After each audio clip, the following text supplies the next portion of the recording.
A gente vai estar, nesse momento, convidando o pessoal da Federal do Paraná para estar fazendo aqui a nossa apresentação de caso. Quem vai estar conversando com a gente sobre o caso da Federal do Paraná é a Lânia Virgínia Bucelos Vaz. Ela é administradora da Universidade Federal do Paraná, tem MBA em Gestão Estratégica, especialização em Administração Universitária, em Gestão de Pessoas, e é coordenadora de Planejamento de Pessoal. E aí lida com todas essas questões as quais nos envolvem tanto, né? Antes da Lânia estar aqui com a gente, a Larissa, que vai falar aqui em nome do da CNDP, e vai estar dando alguns informes para a gente, para depois, então, a Lânia estar vindo se apresentar, e a Larissa também vem como Federal do Paraná. Bem, boa tarde a todos. Aproveitar esse momento que a gente tá reunido aqui antes de começar a nossa apresentação em relação ao dimensionamento, passar algumas informações para vocês a respeito da Comissão Nacional dos Dirigentes de Pessoal. Bom, como eu falei na apresentação de manhã, eu assumi a coordenação este ano, né? A comissão ela sempre foi presidida pela Carmen, né? Que daqui a pouco também vai falar com a gente. E já são 32, esse ano vai ocorrer o 32º encontro. Então, a comissão tem toda uma história, tem todo um trabalho desenvolvido ao longo do tempo. Então, estou nessa missão aqui de substituir a Carmen, que é uma missão bem... com toda a experiência, com tudo que a Carmen sempre representa em relação aos dirigentes de pessoal, a gente está tentando conduzir, dar continuidade ao trabalho. É claro que tem a ajuda aqui de toda uma equipe executiva, né, a diretoria executiva, né, Regina? Falar um pouquinho também sobre a Lei de Acesso à Informação, que eu acho que é um assunto que está muito novo, estamos sendo muito cobrados, a divulgação das nossas remunerações e etc. Falar um pouquinho também das relações, discutir um pouco as relações de trabalho, negociação, entrando um pouquinho no aspecto do assédio moral. Falar um pouquinho também, a gente tem a perspectiva também de falar um pouquinho expectativa de falar um pouco da Previdência Complementar, claro, e da EBSER, né, para quem tem hospital universitário, e também um dos campeões de audiência, que são as dúvidas de legislação, que a gente quer apresentar também num novo formato, mas ainda estamos trabalhando nisso para que em setembro, né, o evento ele possa acontecer. Se tudo correr bem, eu espero que ocorra, nós, enquanto comissão, nos reunimos na Universidade Federal de Minas Gerais e elaboramos um manual de normas de pessoal. Então, é um manual onde a gente tentou atualizar toda a legislação. Pegamos o manual que a Universidade Federal do Paraná tinha, a própria Federal de Minas Gerais, Federal do Rio Grande do Norte, mais alguns manuais que a gente localizou de algumas universidades que desenvolveram esse trabalho, juntamos tudo, né, no manual só, fizemos um trabalho bem específico de olhar cada legislação, atualizar cada legislação, olhar no site, ver se aquela lei está vigente, se aquele decreto também, se aquela instrução normativa. E a gente pretende também lançar no nosso encontro nacional, né, e para poder disponibilizar online, que a gente sabe que também é um grande gargalo dentro das questões de gestão de pessoas. Então, basicamente é isso, mas em breve, assim que tiver a confirmação dos convites, a gente passa a programação oficial para vocês, e para agosto também, no máximo final de julho, comecinho de agosto, já vai estar aberta as inscrições para o evento. Que mais? E aproveitando a reunião de várias universidades, né, e instituições aqui da região Sudeste, nós temos uma proposta para vocês, né, que é a de eleger um representante, né, alguém que represente a região Sudeste junto à Comissão Nacional dos Dirigentes de Pessoal, que passa a integrar, fica tendo um contato mais direto com a comissão, e que pode estar repassando informações a vocês mais efetivamente, né, com mais tendo a questão do tamanho do nosso país, um representante que tenha facilidade mais e acesso de comunicação entre vocês. Então, eu gostaria de saber se tem algum, como é que se diz, voluntário, né, alguma instituição que se voluntarie e como assim que a gente pode fazer para escolher um representante aqui da região Sudeste. Não sei se alguém tem alguma sugestão.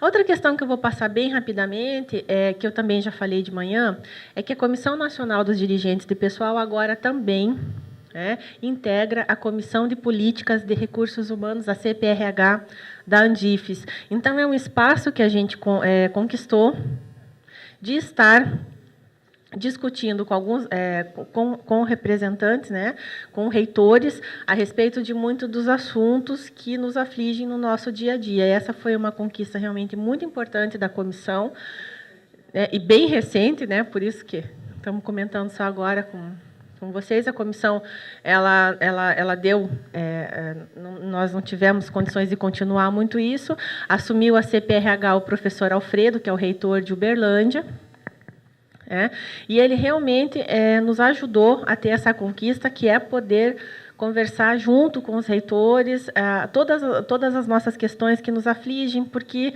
a gente tem que se fazer ouvir. E aí foi uma das oportunidades que, claro, que a gente teve e agarrou com toda certeza. E assim, temos sido ouvidos, temos feito um trabalho em conjunto, isso realmente é muito importante para nós. Bom, a princípio é isso, então eu vou passar a palavra. Deixa eu, antes só de passar a palavra para a Lânia, falar um pouquinho do trabalho de dimensionamento de pessoal técnico administrativo da Universidade Federal do Paraná. Na verdade, nós começamos assim muito antes da Lei 11.091. Foi em 90. Começamos a discutir em 1998. E durante, entre 98, 98 a 2002, nós desenvolvemos todo esse trabalho. A Lânia depois vai passar as etapas, mas desde lá, como a gente já tinha uma deficiência no número de pessoal, a gente já sentiu essa necessidade muito lá atrás. Eu vejo que hoje quem já está construindo um modelo de dimensionamento, que é o caso aqui da Federal Fluminense, já é também sobre a ótica da gestão de competências. Agora, com certeza, é uma etapa que a Universidade do Paraná também vai ter que olhar, apesar de eu concordar com o colega que falou hoje aqui de manhã, a questão da dificuldade de relacionar a gestão por competência ao nosso plano de carreira, ao nosso plano de cargos, que não é muito aberto, tem toda essa descrição de cargos, e a gente fala de racionalização, mas a gente sabe que ainda tem muito que trabalhar em relação a isso, e também concordo, acho que foi a Senira, que colocou que também nós, dirigentes de pessoal, temos que estar fazendo propostas, temos que estar trabalhando para que a gente também tenha isso bem mais encaminhado, bem melhor até encaminhado.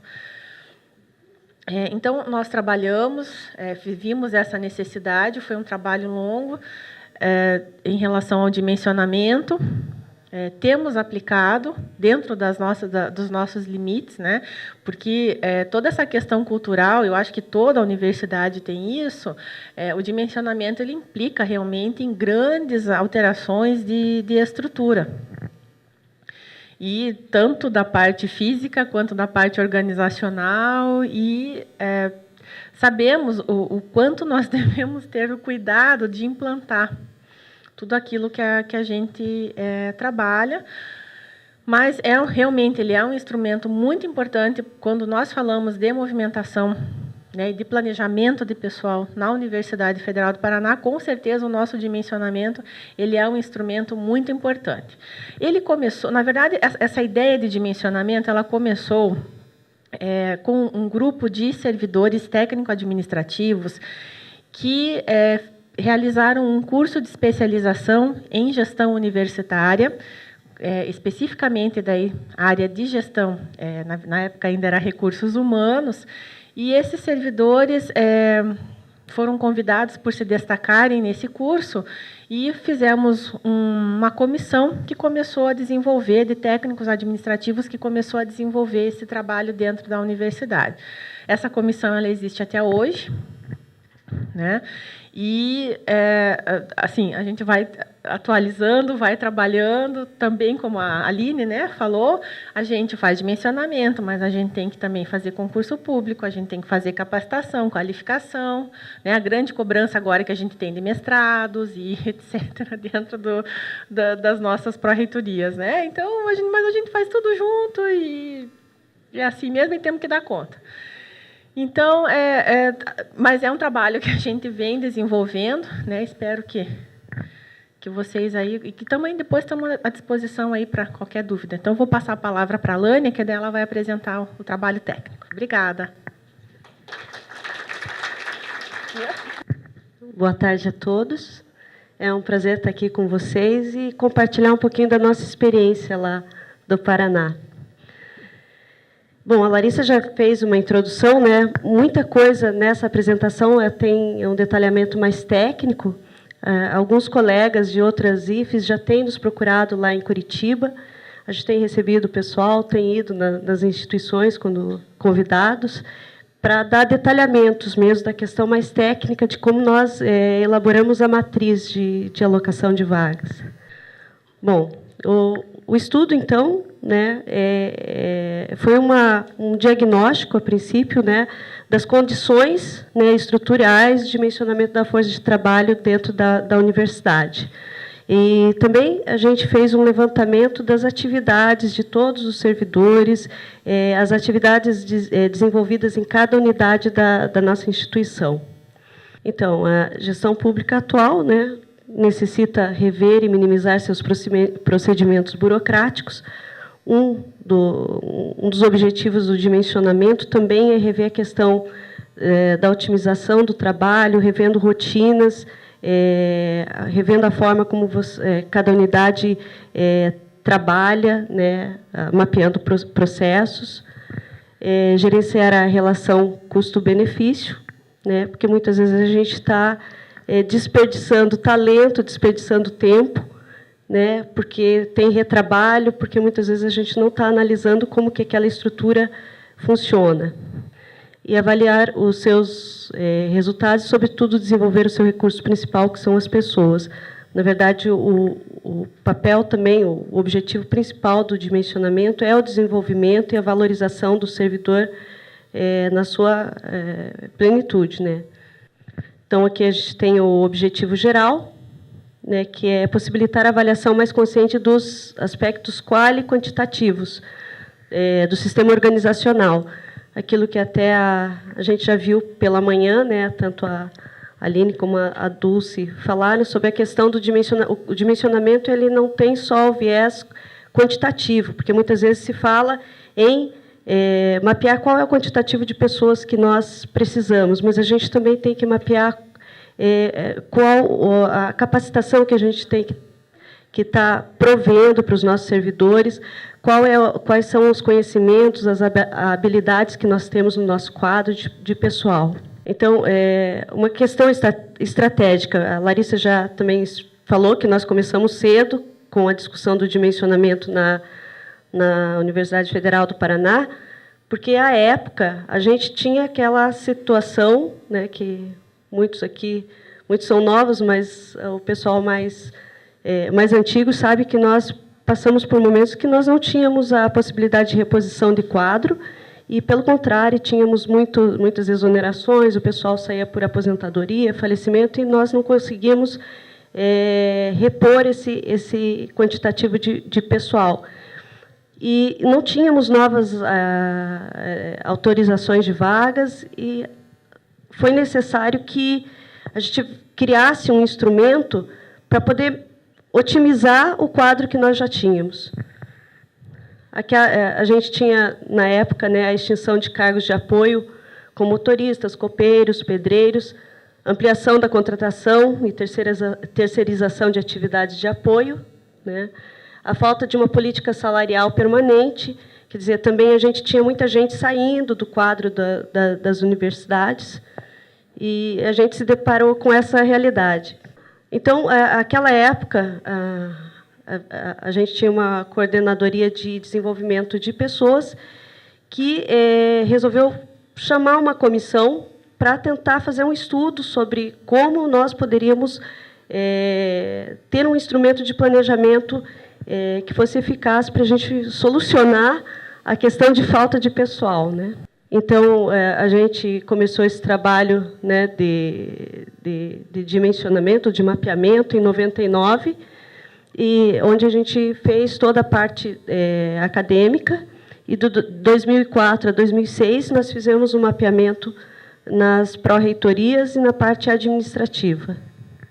Aí a gente elencou uma série de dificuldades que eu acho que são comuns a todos nós aqui, né, e que apontavam o porquê que muitas vezes faltava pessoal. Não era só uma questão de não ter gente, mas muitas vezes é problema de não ter equipamentos adequados, não ter rotinas de trabalho adequadas, enfim, tudo isso também foi mapeado pelo dimensionamento. Só para fazer constar aqui, nosso trabalho, quando nós iniciamos esse trabalho na universidade, nós contamos com a consultoria do professor Antônio Beraldo, que é de Juiz de Fora. Então, toda a metodologia que nós desenvolvemos foi baseada num estudo que ele fez, né? E, em cima desse estudo, a parte acadêmica, nós desenvolvemos o nosso trabalho e, depois, daí a gente não teve a consultoria para a parte administrativa, daí nós desenvolvemos isso lá na universidade mesmo. Falar um pouquinho da metodologia, vou falar rapidamente como que nós trabalhamos. Nós iniciamos o nosso trabalho, né, com uma pesquisa de campo. Na verdade, a gente fez um levantamento de todas as informações que nós tínhamos nos nossos sistemas que pudessem apontar quantitativos. Também fizemos um trabalho de campo onde nós entrevistamos todos os servidores técnicos administrativos e visitamos todas as unidades. Por que isso? A gente tinha uma necessidade muito grande. Naquela época, nós não tínhamos ainda a exigência legal da avaliação de desempenho, num plano de capacitação, mas nós já sentíamos a necessidade de ter informações que subsidiassem a área de gestão de pessoas para poder ter ações que fossem positivas e eficazes. Então, nós desenvolvemos a metodologia nas seguintes fases. Nós fizemos uma pesquisa de campo, levantamento de dados, estabelecimento de parâmetros, cálculo do índice variável, cálculo do quadro ideal, a revisão dos cálculos, análise e avaliação de resultados e relatório final. Na verdade, agora eu vou detalhar cada uma dessas fases. No primeiro passo, né, que foi a pesquisa de campo, o que nós fizemos? Nós fizemos a elaboração de um perfil quali-quantitativo dos servidores. Como que nós fizemos isso? Através de uma entrevista. E, nessa entrevista, a gente preenchia um instrumento quali-quantitativo que nós elaboramos, e a gente ainda contava com a questão da observação direta e indireta. Essa entrevista foi feita antes da gente entrar em qualquer unidade ou qualquer setor, nós fazíamos um trabalho de sensibilização, porque o dimensionamento dentro das universidades, as pessoas se assustam. Quando você fala em dimensionamento, elas já pensam que você vai sair tirando todo mundo de um lugar, colocando no outro. Então, as pessoas tinham muito medo. E qual foi a nossa forma de sensibilizar? Foi conversando com as pessoas, conversando com as chefias, a gente conversava com o diretor de setor, criava, primeiro, uma parceria com cada setor, conversava. Daí, no momento da entrevista, a gente percebia que as pessoas, muitas vezes, estavam muito assustadas. Eu não vou querer sair daqui, vocês vão mexer em tudo. A gente explicava que o objetivo do dimensionamento é realmente tornar a vida de todo mundo melhor e não criar pânico. Então, a gente teve que fazer, num primeiro momento, um pacto que nós não iríamos, naquele momento, mexer com ninguém. Nós queríamos, na verdade, tirar um retrato de como estava a nossa instituição naquele momento. Então, isso foi importante. Esse pacto que, num primeiro momento, nós não estaríamos fazendo grandes mudanças sem que isso fosse discutido amplamente com os servidores e com as chefias, isso foi muito importante, porque isso nos deu acesso aos servidores. E todos os servidores foram entrevistados. E era uma entrevista que durava, às vezes, meia hora, às vezes 40 minutos. Às vezes as pessoas estavam tão ansiosas por ter alguém da área de gestão de pessoas conversando com elas, que a entrevista até demorava um pouco mais. A princípio pode parecer um exagero, mas isso trouxe uma riqueza muito grande ao trabalho. Esse preenchimento dos instrumentais quali-quantitativos também não está aqui, é detalhado, né? A gente tem passado esse detalhamento para as pessoas que têm nos procurado, mas a gente fez um formulário de entrevista onde a gente fez a coleta de muitas informações. Na época, nós não tínhamos avaliação de desempenho, na época, nós não tínhamos assim, um plano bem estruturado de capacitação, né? E, a partir desse instrumento, a gente conseguiu fazer coleta de dados importantes. Por exemplo, quais as habilidades que os servidores têm, qual a formação que eles têm, que muitas vezes não está sendo não é inerente ao cargo deles, mas que pode agregar algum valor ao trabalho ou à instituição. Então, de certa forma, gera uma espécie de mapeamento de competências. E a observação direta e indireta. Bem, antes da gente começar esse trabalho, houve uma tentativa de fazer um dimensionamento lá na Universidade Federal do Paraná, e acho que algumas pessoas até podem ter ouvido falar que foi um dimensionamento onde as pessoas preenchiam um formulário na sua unidade e elas diziam o quantitativo de trabalho que elas faziam. Bem, isso trouxe alguns problemas, porque as pessoas, algumas vezes, elas superestimavam, outras vezes, elas deixavam de dar informações importantes. Então, por isso que a gente entendeu que esse caminho não era o ideal, pelo menos não para nosso tipo de estrutura. Então, a gente achou interessante e importante ir até o local do trabalho das pessoas, fazer entrevista naquele local e observar em que ambiente o servidor se encontrava e quais as condições de trabalho que ele realizava, quais a jornada praticada, porque a gente sabia que havia diferentes jornadas praticadas dentro da instituição. Tudo isso a gente observava e ficava registrado para uso da comissão. Aqui algumas coisas que a gente levantava, né, que naquela época eram importantes para a gente. Isso é do nosso formulário original. Hoje provavelmente nós não usaríamos as mesmas questões para colocar no formulário, mas, como eu disse, nós tínhamos uma ansiedade muito grande de coleta de informações, então a gente começou a coletar informações não só do dimensionamento, mas que envolviam outras áreas da gestão de pessoas, né? Então, por exemplo, a identificação do servidor, a gente conseguiu perceber que as pessoas não estavam, muitas vezes, atualizando o seu cadastro, tinha nome diferente, endereço, e a gente já aproveitou para fazer uma verificação até na questão cadastral, situação funcional, as lotações que esse servidor tinha tido na universidade, formação acadêmica do servidor, do cônjuge. A gente fez questão de levantamento de qualificação profissional. Muitas vezes o servidor tinha uma outra qualificação profissional diferente daquela que ele tinha na universidade, né? Participação em atividades especiais. Isso é importante.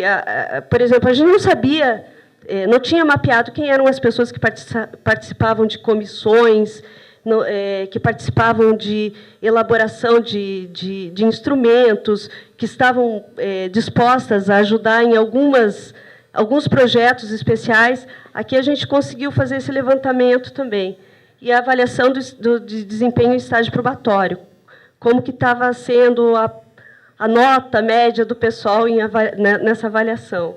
Adicionais de insalubridade, jornada de trabalho, análise que a pessoa tinha da instituição, como ela via a universidade, a situação socioocupacional, a gente descobriu que, né, nessa questão socioocupacional, a gente descobria, por exemplo, e os servidores acabavam abrindo questões de dificuldades financeiras, dívidas, pessoas que tinham problemas com filhos com deficiência e que isso acabava, de alguma forma, trazendo alguma dificuldade no desempenho do trabalho.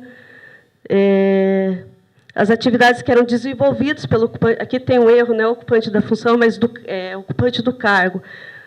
A gente fez esse levantamento, a gente sentava com as pessoas e perguntava: o que vocês fazem? O que você faz aqui?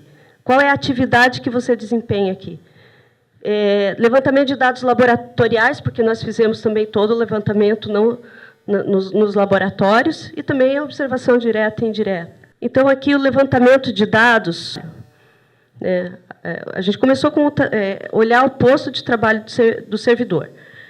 Logo, a gente descobriu que a gente não ia ter pernas e não ia conseguir estabelecer quantitativo vinculado a posto de trabalho. O que a gente fez? A gente começou a olhar para a unidade, as unidades menores. Eu tenho lá uma coordenação de curso. Quantos servidores técnicos administrativos eu preciso ter para que aquela coordenação dê conta do seu trabalho?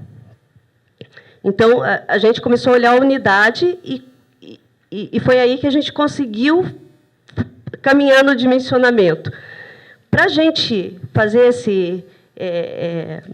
essa análise, a gente precisava de variáveis. Então, nós fizemos um grande trabalho de pesquisa, né, de todos os números que nós tínhamos na instituição, que poderiam nos dar, com certeza, dados que pudessem ser auditáveis, né, que pudessem mensurar o trabalho de uma determinada unidade. Então, nós fizemos levantamento de números acadêmicos e administrativos, nós fizemos um levantamento e estabelecemos o organograma da instituição e também documentos oficiais da instituição. Porque, muitas vezes, a gente verificava que um curso mais novo, de repente, tinha uma outra forma de fazer, diferente de um curso que já estava há mais tempo. Então, era importante a gente ter esses documentos oficiais, que é a data de criação do curso, como que ele foi criado, onde que ele estava inserido dentro do organograma, isso falando da parte acadêmica. A gente fez todo esse estudo também para a parte administrativa. Aí eu passo o número 3, que é o estabelecimento de parâmetros. Então, a produção de um parâmetro pode ser medida quantitativa e qualitativamente através de variáveis, que eu já falei. Em termos gerais, essa variável está ligada ao tipo da unidade organizacional e, às vezes, às atividades desenvolvidas. Então, quando a gente for um pouquinho para frente, vocês vão perceber que o que a gente fez. Na verdade, a gente chegou a gente fez um trabalho, também participava do grupo, um professor da área de estatística, que nos deu essa base da estatística para a gente trabalhar isso. Mas a gente entendeu que a gente poderia trabalhar com comparativos. Por exemplo, se eu tenho uma coordenação de curso que atende 1.000 alunos e ele precisa de um servidor, se eu tenho uma outra coordenação de curso que tem 2.000 alunos, bem simplificando muito, teria, teoricamente, que ter 2 servidores. Só que a gente sabe que a gente não pode trabalhar com uma variável única. Então, nós estabelecemos grupos de tipos de unidade, coordenações de curso, departamentos, laboratórios, direção de setores dentro da nossa estrutura, e estabelecemos quais eram as variáveis importantes para aqueles grupos, para que a gente pudesse dimensionar quantas pessoas você precisaria. Então, você descobre o número ideal para você fazer uma coordenação funcionar, estabelece as variáveis que são importantes para aquela coordenação, e assim você consegue ter numericamente um indicativo, e é importante a gente frisar que é um indicativo de quantas pessoas você vai precisar em coordenações ou departamentos semelhantes. Então, a lógica do nosso trabalho é comparativo. Você estabelece o que é o ótimo e depois você vai comparar quem está com menos, quem está com mais. Então, no caso da parte acadêmica, dos setores, nós estabelecemos 4 blocos. Então, nós estabelecemos variáveis específicas para departamentos acadêmicos, outras variáveis específicas para coordenações, para programas de pós-graduação e laboratórios. Essa parte aqui, ela é bem, eu acho que eu vou até passar um pouquinho mais rapidamente, porque é uma parte bem mais técnica, mas a gente daí estabeleceu como que a gente calculou o índice variável, né? Que daí é aquilo que eu falei, o comparativo entre unidades, né? Que desempenham o mesmo tipo de trabalho, onde você pode observar, né? Onde você tem folga e onde você está precisando de mais gente. O cálculo do quadro ideal, que é determinado a partir das variáveis, né, estabelecidas, e daí a gente trabalha, nesse caso, a matriz trabalha com as questões estatísticas, de trabalhar com média e mediana. Aqui são os parâmetros utilizados para se calcular o índice variável das taxas, que também é mais técnico, né? Eu vou dizer que senão vai ficar muito chato aqui, a gente vai entrar muito no detalhamento, que a gente tem se colocado à disposição para quem depois quiser conhecer mais a fundo. A gente pode apresentar todo o fundamento teórico e técnico dessas fórmulas. A revisão dos cálculos. Então, foi feita pela equipe e por representantes das unidades organizacionais, sobre a simulação. Então, o que acontece? A gente validava esse trabalho. A gente ia até a unidade, conversava com o servidor, fazia o levantamento de quais as atividades que ele realizava, fazia o levantamento de quais as atividades que estavam vinculadas àquela unidade,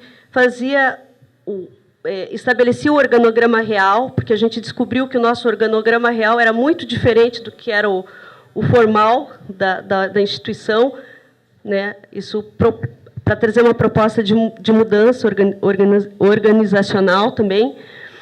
E depois de conversar com as pessoas, depois de jogar isso na matriz, a gente tinha um cálculo, aí a gente voltava na unidade e conversava com a chefia, conversava com os servidores, apresentava isso e validava o trabalho. Então, e essa parte da validação é muito importante, porque é isso que vai trazer a credibilidade ao trabalho.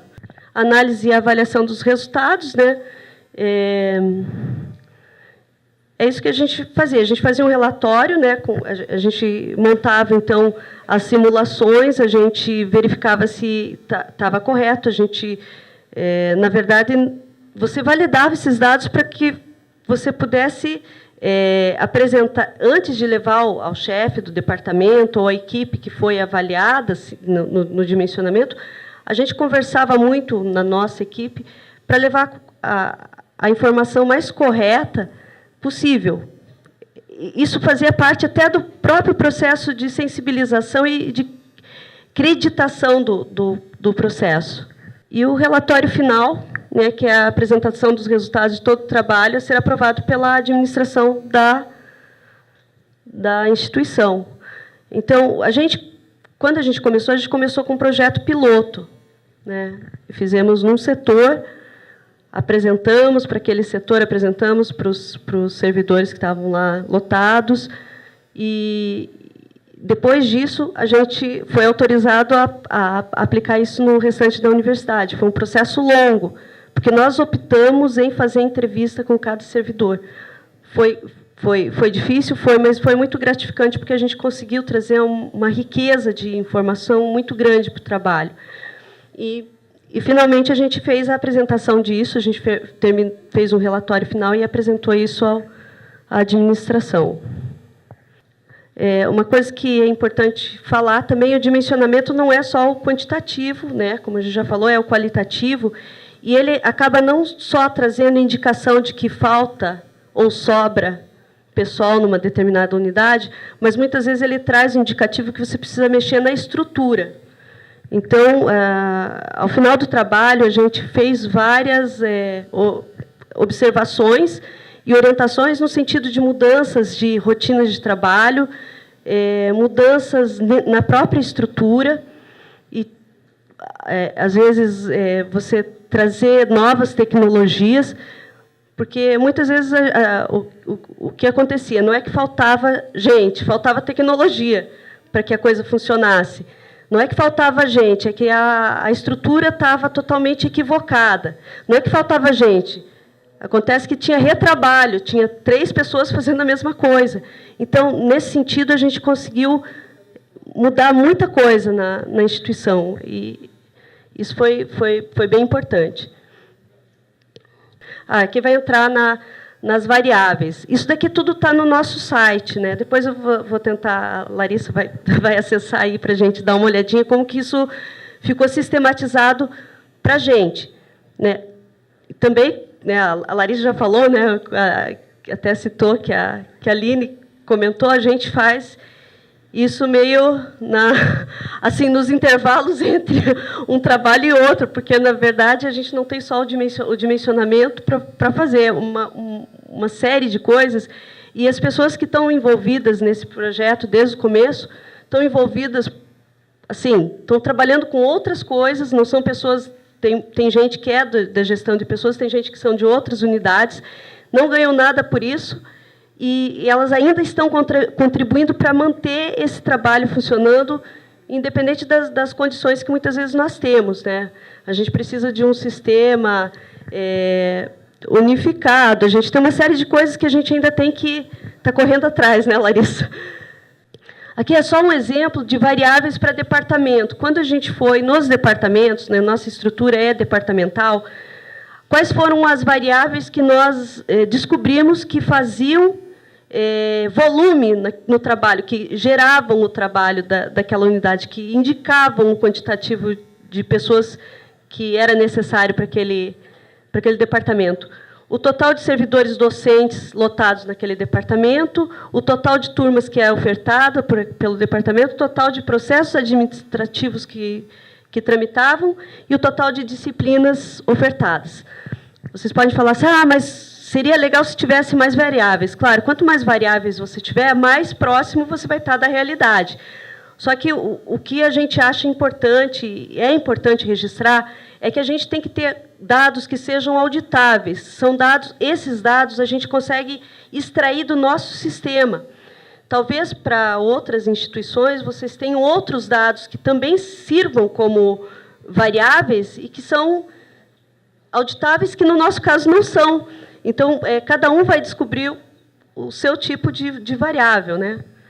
Aqui um pouquinho, aqui na verdade é aquela questão técnica que eu falei para vocês, né? A gente apresenta um pouquinho aqui a questão de como nós fizemos os cálculos, como que a gente calculava o valor ideal, como a gente isso relacionado às variáveis que a gente identificava para cada unidade. Aí também outra fórmula, a fórmula do número ideal, né? Que eu sou e aqui é o quadro final, a matriz final. Isso daqui é uma matriz a gente fez aqui como um exemplo. Depois, se a gente tiver o acesso à internet aqui, a gente vai conseguir ver uma real, né? Esse foi um modelo. Então, na verdade, aqui a gente coloca ali em cima vocês podem ver que estão listados a primeira coluna os departamentos. Então, todos os departamentos da universidade listados. Aí a linha A é o total de docentes daquele departamento, na linha B, o total de disciplinas, e na C, as turmas de processo. Aí a gente encontra a mediana e a média e descobre o valor ideal com base na mediana e com base na média. Tudo isso tem todo um cálculo estatístico simples, mas é um cálculo estatístico que vai estabelecer quais são os números ideais, tanto pela mediana como pela média. A mediana é a que traz o valor mais acertado, mas a média a gente trabalha no sufoco, como a gente diz, né? Quando um servidor dá conta, mas ele vai ter que trabalhar muito, por exemplo, aqui. A mediana, por exemplo, já dá um número mais próximo da realidade. E aqui não aparece, mas depois a gente vai mostrar, quando você tem o quadro atual. Então, a gente faz o comparativo de quantos servidores você tem naquele departamento, qual o cálculo apresentado pela mediana e qual o cálculo apresentado pela média. Aqui é um cálculo, é uma simulação para os cursos de pós-graduação, né, para as secretarias de pós-graduação. Aqui é um modelo de organograma. Como que a gente elaborou o organograma? A gente também, isso foi uma ideia que o professor Antônio Beraldo nos deu à época e a gente achou interessante.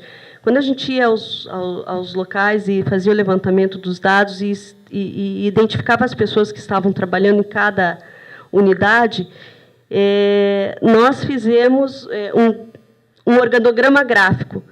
Então, por exemplo, aqui, para quem está habituado com a legenda, a gente tem a legenda, e depois também a gente vai mostrar isso com detalhamento, mas, por exemplo, nesse departamento, lá na secretaria do departamento, a gente tem aquela estrela, significa um chefe do departamento, aquele bonequinho azul com uma estrelinha, a estrelinha significa chefia também, é um secretário com uma chefia, e aquele bonequinho que está aborrecido, ele está em desvio de função. Nem sempre as pessoas estão aborrecidas em desvio de função, mas o dimensionamento também nos apontou onde nós tínhamos os desvios de função. Ali, por exemplo, no laboratório, a gente está vendo um bolsista, né, um aluno bolsista. No laboratório de cima, no de baixo, é um estagiário. Ali, no outro laboratório, que tem uma carinha que não está nem feliz, nem triste, está em licença. Ele pode estar em licença para acompanhar cônjuge, ele pode estar em licenças saúde, mas ele não está embora ele conste como um servidor daquela unidade, ele não está naquela unidade. Então, aqui, só rapidamente, um exemplo, então, do número ideal de servidores para esse departamento. Aqui, depois, é claro, o nosso sonho, né, o sonho da Larissa, que é a gente colocar isso tudo num sistema, porque, acreditem vocês, a gente faz isso tudo manualmente, né, e até hoje a gente faz a atualização do nosso trabalho manualmente. A gente não tem um sistema que, por exemplo, o servidor se movimentou do departamento 1 para o departamento 3, a gente tem que entrar lá, tirar o bonequinho do organograma do 1, botar... É tudo manual ainda. Então, nosso sonho é colocar isso num sistema para facilitar. A gente faz isso ainda manualmente. Todas essas informações que nós coletamos nos trouxeram uma série de informações, né? E a gente pôde fazer algumas simulações de relatórios que você pode extrair do dimensionamento. Por exemplo, a questão da faixa etária, aí a gente está ainda em 2011, né? A gente, provavelmente, aqui, pouco tempo, a gente vai ver esse gráfico mudando, porque hoje a gente, com a realidade da possibilidade da reposição do técnico, né, pelo técnico referência, a gente vai ver isso mudando. Mas a gente podia ver que o nosso quadro, nos setores acadêmicos, a maioria dos nossos servidores, em 2011, estavam na faixa de 41 a 50 anos. Né? Então, a gente vê que... E é uma realidade que vai mudando. Né? A gente também fez o estudo conforme a questão do ambiente organizacional, que foi aquela novidade que veio com o PCCETAI. Então, nós mapeamos também, com o dimensionamento, a questão do ambiente organizacional. Aqui, só passando rapidamente, a gente fez várias propostas, né? A gente colocou algumas aqui, por exemplo, instituir o revezamento de atividades nas equipes de trabalho.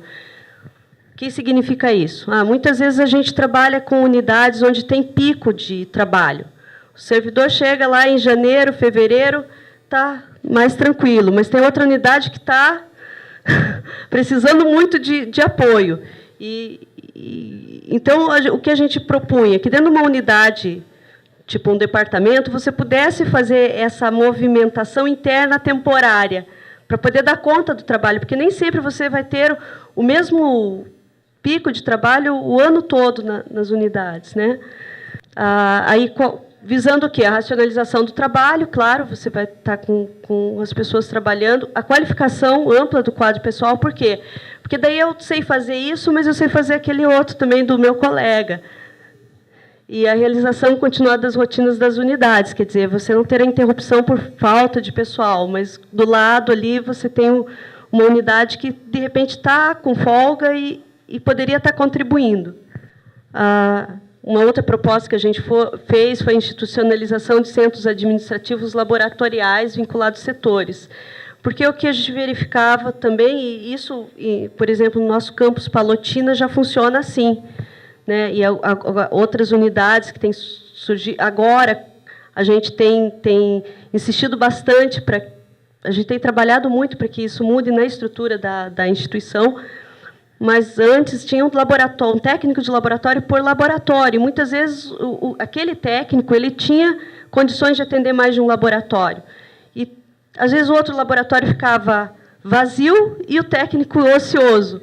Então, o que a gente propôs, por exemplo, foi a criação de um centro onde isso pudesse ser gerenciado, para você ter o melhor aproveitamento das competências desses técnicos.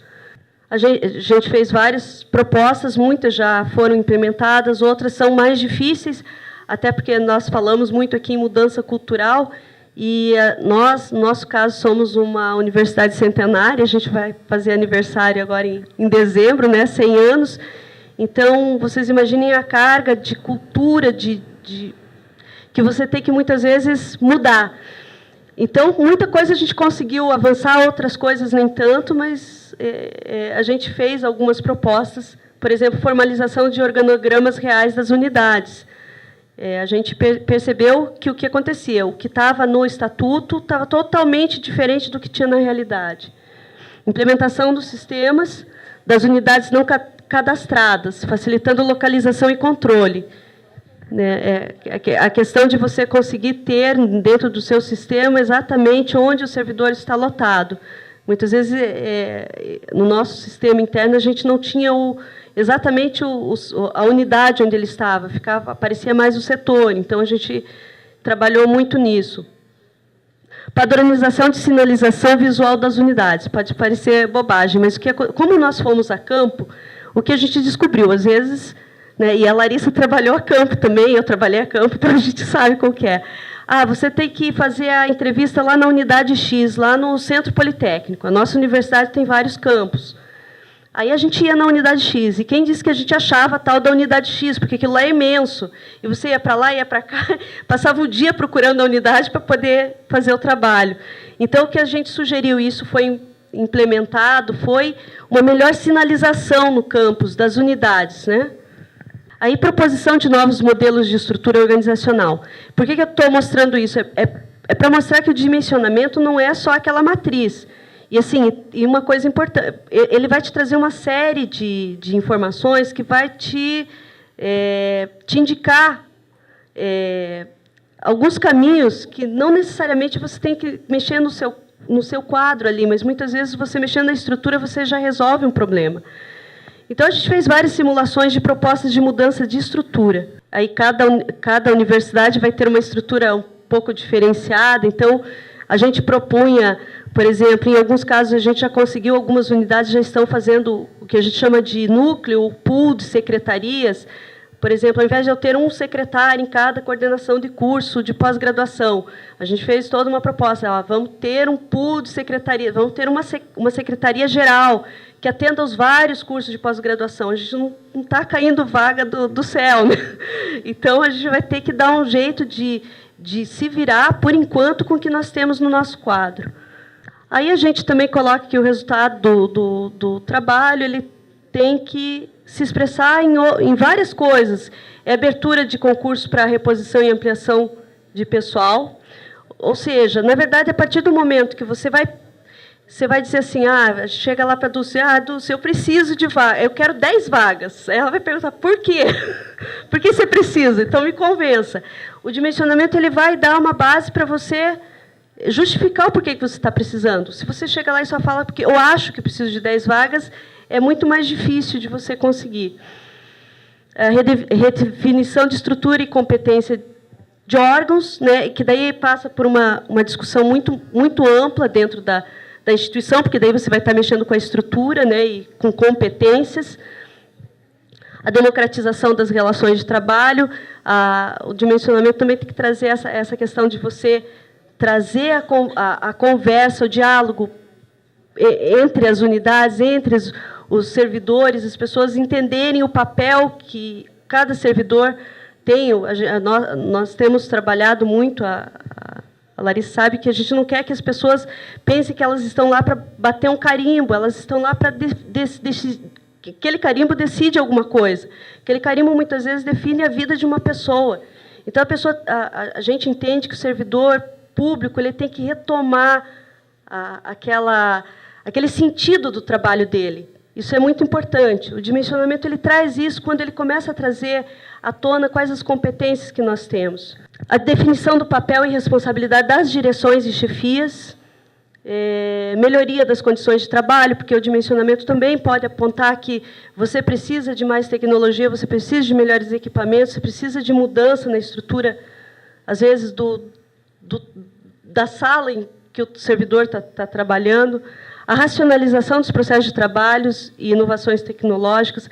Essa questão da racionalização, a gente fez um trabalho muito legal lá na Progep, que é na nossa pró-reitoria, que é a questão da revisão das rotinas de trabalho, o que facilitou muito a nossa vida, e a remoção interna dos servidores. A gente tem usado muito o dimensionamento para isso. Então, na verdade, as considerações finais são essas, que o dimensionamento ele não é só simplesmente contar pessoas, você dizer que aqui está faltando, ali está sobrando. Na verdade, até você não pode olhar uma matriz dessas de uma forma fria, porque quando você olha que lá tem 2 servidores e está faltando um, na verdade, pode ser que não esteja faltando um servidor, talvez esteja faltando tecnologia para melhorar a condição de trabalho daqueles 2, talvez esteja faltando capacitação para aqueles servidores realizarem de uma forma melhor o seu trabalho.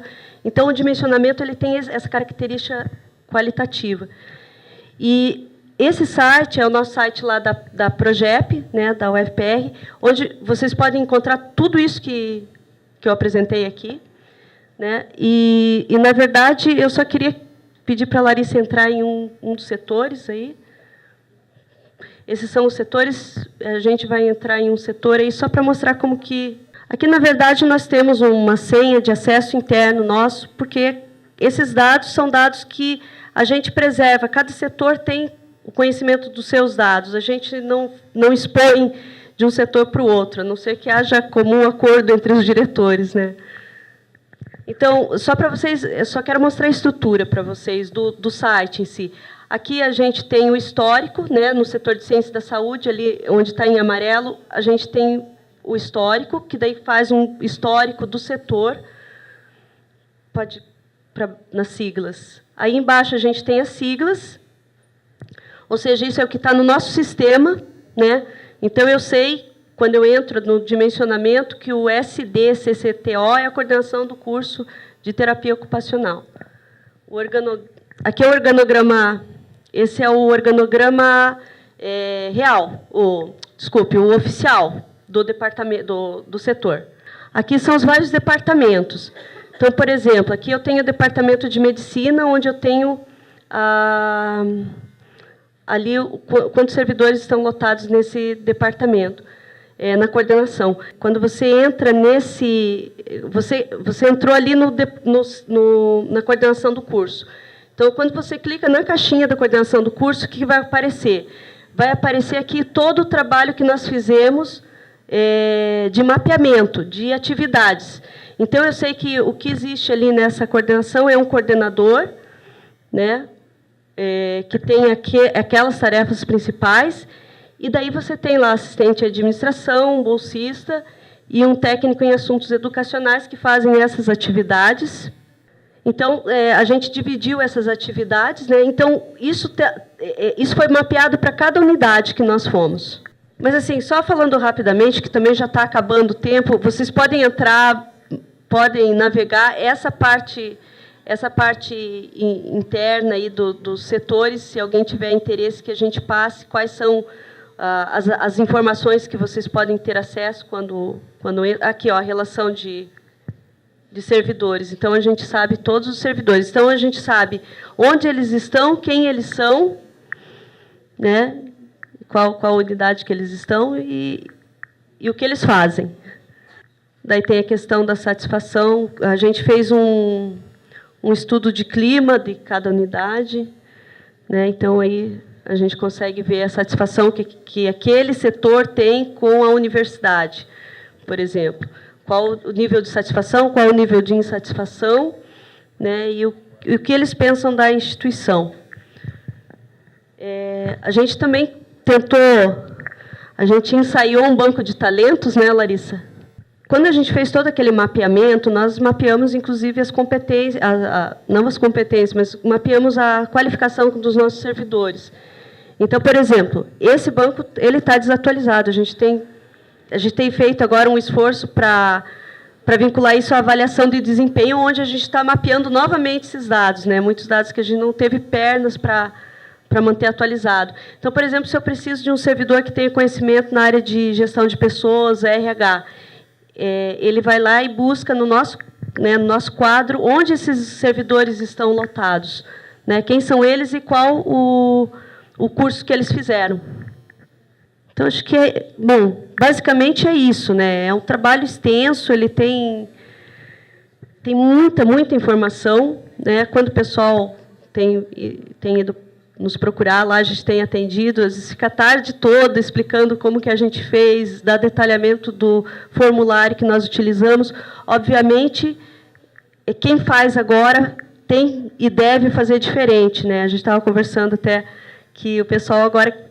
A gente começou esse trabalho em 98, então ainda não havia a exigência legal de avaliação de desempenho, capacitação, isso veio com o PCCETAI. O pessoal que está desenvolvendo o seu dimensionamento agora já está desenvolvendo com esses programas integrados, isso que é legal.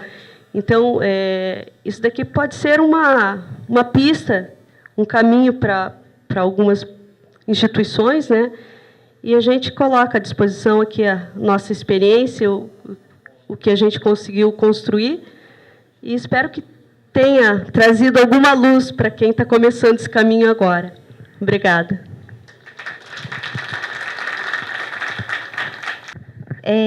Eu queria saber se alguém quer fazer pergunta, para a gente poder aproveitar a contribuição da Federal do Paraná.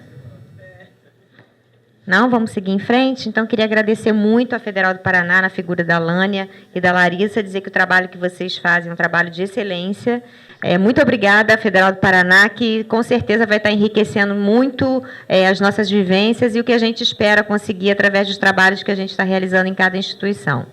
Eu queria estar convidando agora a professora Carmen, que está terminando de colocar o material ali dela, do Ministério da Educação, que vai estar dando uma grande contribuição para a gente aqui agora. Boa tarde a todas e a todos. Muito difícil a gente falar depois que Dulce fala, porque ela dá todos os pontos chaves e eu ainda brinquei com ela, o que você falar para as universidades serve para os institutos. É só fazer a transferência. Onde ela falou universidade, é instituto. Quando a gente pensa, e o tema do evento é dimensionamento, nós que ficamos, e eu vim da ponta recentemente, a gente fica achando algumas coisas meio mágicas, outras coisas sem paciência para fazê-las, e outras a gente sem rumo para seguir. O que eu estou querendo dizer com isso? O nosso dia a dia na ponta é muito pesado. É um corre-corre que não dá tempo da gente pensar. Não dá tempo da gente projetar. E a gente fica no fazer diário sem fazer o planejamento. E a falta desse planejamento derruba a gente, joga a gente no buraco. Quando eu estou pensando no pessoal que está na ponta, né, e eu preciso demandar um serviço hoje, eu que estou do outro lado, preciso demandar um serviço, eu fico assim, coitado desse pessoal. Lá vem mais um levantamento, lá vem mais uma demanda para anteontem, né? Não é assim? E quando chega o pedido da gente, você fala a mesma coisa, né? Pô, aquela chata está pedindo um monte de coisa, será que não tem isso lá? Estou falando isso para dizer exatamente que lá como cá, falta-nos dados confiáveis, falta-nos sistemas que nos deem suporte. Eu queria muito apertar um botãozinho lá no meu computador e falar: agora saiu aqui toda a demanda de pessoal. Agora saiu aqui todo mundo que precisa ser capacitado. Saiu aqui todo mundo que, né, pode ocupar a chefia, saiu aqui o currículo de todo mundo. Mas não é isso que acontece. Então, no nosso dia a dia, apesar dele ser pesado, apesar dele ser sacrificante, a gente ainda faz coisa muito boa. A gente ainda faz coisa muito bonita, né? E é isso que impulsiona a gente, né? Outro dia me perguntaram: pô, você falou que ia aposentar, o que você está fazendo no MEC? Fazer o quê, né? Enquanto eu estiver aceitando desafio, eu sei que eu estou viva, né? Então, é por aí que a gente vai. Por que eu estou chamando essa minha fala de novos procedimentos? Se a gente considerar de 2006 para cá, no caso das universidades, e de 2000 para cá, no caso dos institutos, a gente vai ver que a nossa rotina virou um turbilhão de coisa para ser feita, tá? E esse turbilhão de coisa para ser feita implica em a gente repensar o nosso fazer diário e, principalmente, repensar a nossa forma de trabalhar com o curso público, tá? Para poder dar conta do que a demanda chega para nós. Eu vou desligar um pouco das universidades, embora meu cacuete ainda seja, né? Eu estou há 2 meses trabalhando na gestão de pessoas da rede dos institutos federais. Então, em algum momento eu vou titubear.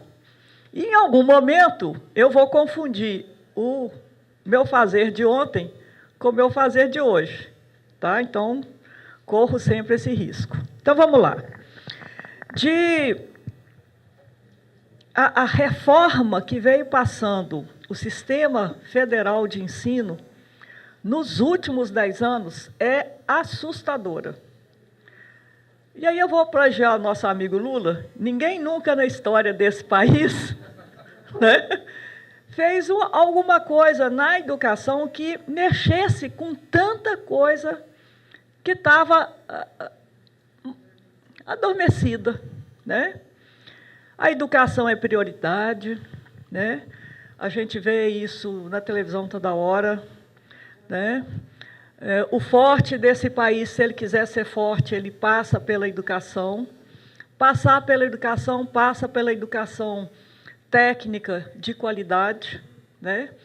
Então, aponta hoje, né, os institutos, hoje institutos, mas que até ontem eram escolas técnicas, agrotécnicas, Cefetes, se viram reunidos numa reitoria e agora tendo que dar conta de fazer uma verticalização do ensino, trabalhar do ensino básico até a graduação, e alguns institutos já estão partindo para pós-graduação estrito e lato sensu. E essa revolução, ela não se faz, essa mudança toda, ela não se faz se não tiver gente na base que está dando esse suporte. Então, os grandes heróis dessa mudança somos nós que estamos na base, seja de universidade, seja dos institutos. Muito bem. Por que novos procedimentos? Né? A alteração substancial do fluxo de rotinas, necessárias mudanças que têm ocorrido no Sistema Federal de Educação. A gente não fala mais de educação, é de ensino, tá? Isso aí já é uma coisa que eu aprendi mais recentemente, tá? Não é o Sistema mais Federal de Educação, mas o Sistema Federal de, né? A expansão das instituições federais de ensino, o REUNE, que era a referência que eu tinha até outro dia, e a constituição da Rede Federal de Educação Profissional, Científica e Tecnológica, né? Que é onde eu estou mexendo hoje. Em 2007, o Banco de Professor Equivalente, que possibilitou a reposição automática de professores. Em 2010, o quadro de referência, o Banco de Professor para a Rede Federal e o quadro de referência para a Rede Federal. E o objetivo da constituição dos bancos e do quadro, dotar as instituições de um instrumento de gestão a fim de possibilitar a reposição automática de quadro profissional por meio de concurso público. Essa foi a grande sacada e a grande chance que as instituições estão tendo, porque na medida que faleceu na ativa, aposentou, a minha dinâmica muda. Eu tenho que estar pensando na reposição. Quem saiu vai ser reposto o mesmo cargo ou eu preciso de um outro cargo? Tá? É nesse lugar que eu preciso repor ou eu posso usar essa vaga para um outro lugar? Tá? Então, essa mudança toda e a constituição dos bancos e do quadro de referência muda completamente a forma que a gente vinha trabalhando para realizar concurso público até 2010. Tá? No caso das universidades, até um pouquinho antes, no caso do banco de professor equivalente. Não é mais necessária a autorização do Ministério do Planejamento e do MEC para realizar concurso público e para fazer nomeações. No caso de surgir uma nova vaga, podemos colocá-la em concurso, respeitados os limites definidos em cada um desses instrumentos, ou seja, mediante deliberação das instâncias competentes de cada instituição e na forma do respectivo estatuto, independentemente de prévia autorização do Ministério do Planejamento, Orçamento e Gestão e da Educação. Concursos públicos para o provimento de cargos vagos poderão ser realizados. Qual a única proibição que a gente tem agora? Período eleitoral. Concurso que já estava homologado, eu posso, homologado até a data do início do período eleitoral, eu posso continuar nomeando. Concurso que eu estou fazendo, ou que eu fiz e concluiu, só vou homologar depois, só posso nomear a partir de janeiro. Tá? Então, a única proibição hoje que as universidades têm é essa. Então, eu não dependo mais de vir uma portaria me autorizando a abrir concurso. Nada disso mais. A dinâmica é outra. O quadro de referência, eu não vou passar por ele, que eu acho que a essa altura do campeonato, todos nós já estamos com ele, né, fervendo na nossa cabeça. A Lei 11.091, que estabeleceu, portanto, a necessidade de realização do dimensionamento da força de trabalho. Mas o que esse instrumento possibilita e por que guarda relação direta com a reposição de servidores e precisa estar articulado com o quadro de referência? Vamos lá. O quadro de referência não permite a realização de concurso público para a reposição de nenhum dos cargos posicionados na classe A e B do PCCETAI. E, em sua maioria, são cargos extintos ou em extinção. As atividades correspondentes aos cargos extintos ou em extinção, constantes os anexos da Lei 9.632, poderão ser objeto de execução indireta conforme vier a ser disposto em regulamento. Trata-se do que costumamos denominar de terceirização permitida em lei. Então, todos nós temos que estar atentos. Vagou um cargo da classe A, da classe B, que o quadro de referência não permite a reposição por concurso, vai lá nas atribuições, olha o que estava fazendo. Vai na lei da terceirização, verifica, é passível de terceirizar? É passível. Faça a licitação e reponha seu quadro. Qual é o inconveniente que a gente tem com isso aqui? É que, na medida que o cargo fica vago, você deixa de pagar um servidor e você não tem o recurso para fazer a terceirização. Tá? Então, o que tem que fazer agora, todo um trabalho dos RHs, é na direção de que é passível de terceirizar, aonde que nós vamos buscar o recurso, porque o recurso da verba de OCC, que é onde é possível fazer o pagamento das terceirizações, ele é um recurso definido numa matriz orçamentária. Tá? E se não tem esse aporte de recurso lá, a gente não vai conseguir fazer essa terceirização. Então, tem que ficar atento e começar a discutir com as pessoas que normalmente definem a matriz orçamentária nas várias instâncias, desde a nossa universidade ou os nossos institutos, até chegar em quem libera o recurso para nós. Fazer o controle sistemático do tempo de serviço para identificar prováveis aposentadorias dos ocupantes de cargos extintos ou em extinção. identificar onde estão lotados esses servidores e que atividades desempenham, e identificar a que cargos essas atividades correspondem, porque nem sempre a denominação do cargo no PCCETAI corresponde à denominação que está na Classificação Brasileira de Ocupação. Então, eu tenho que olhar as atividades para a hora que eu for licitar, eu fazer a licitação correta. Porque se eu fizer a licitação para um cargo errado, eu me lasquei. Né? Verificar se as atividades identificadas podem ser objeto de contratação indireta, identificar se as atividades não são objeto de indicação indireta, após a análise do processo de trabalho, verificar se a sua execução pode ser ou já tem sido realizada por sistemas automatizados, que é uma outra coisa que a gente percebe, porque tinha um servidor que fazia aquilo sempre, e às vezes esse servidor já mais antigo e tal, ele tinha resistência a mexer com o computador, alguma coisa, nem sempre a ausência dele vai significar uma reposição, porque às vezes já tem sistema computadorizado para fazer aquela atividade dele, ou até para reduzir o quantitativo. Às vezes eram 3 no setor, você automatizou, passou para 1. Né? Então, isso também implica no seu dimensionamento. Se positivo, quantas pessoas são necessárias naquele ambiente, se negativo, quantas pessoas necessárias para realizá-lo. Verificar a que cargos corresponde para solicitar ao MEC a redistribuição dos códigos de vagas de cargos ativos para a recomposição do quadro. Aqui a gente tem que ter um cuidado, porque na medida em que o nosso quadro de referência está definido em quantitativos, tá? Só vale pedir ao MEC a reposição da vaga se for cargo extinto posicionado na classe C ou D. Tá? Porque se for da classe A e B, ele não tem autorização, não vai ser dada autorização. E uma vez redistribuído ou havendo vaga daquela demanda, poderá ser desencadeado concurso público. O dimensionamento da força de trabalho também é fundamental para mapear os processos de trabalho e determinar o quantitativo de servidores necessários. Nesse ponto, os gestores de recursos humanos precisam ter como definição, se possível, do seu conselho superior. Tá?